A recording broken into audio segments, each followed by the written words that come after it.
Қазақтың тағамы әлемдегі ең керемет ас. Ғасырлар қойнауынан келе жатқан қазақтың тағамдары көп. Олар қазы қарта, жал жая, көмбе, жаппа, темеш. Және бұл тағамдарды біз білеміз бе? Және де осындай тағамдарды ұсынатын мейрамханалардың барлығын қала тұрғындары біледі ме? Осы сұрақтар бойынша қала тұрғындарына қойып көрсек. Бешбармақ? Қазы қарта, жая, қуырдақ, бешбармақ.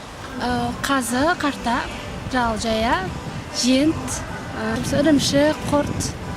Мен ойымша біздің мамалар не пісіреді, соның бәрі қазақтың тағамдары деп ойлай беремін. Ең бешбармақ, иә? Бірақ оның қамырдан кейін жасаған тамақ нармар. Ол да өте күшті тамақ. Бешбармақ, одан кейін тәтті сусындарына келетін болсақ, қымыз, шұбат, саумал. Бешбармақ. Және? Манты. Қымыз, шұбат. Бешбармақ, курдак, потом нарын.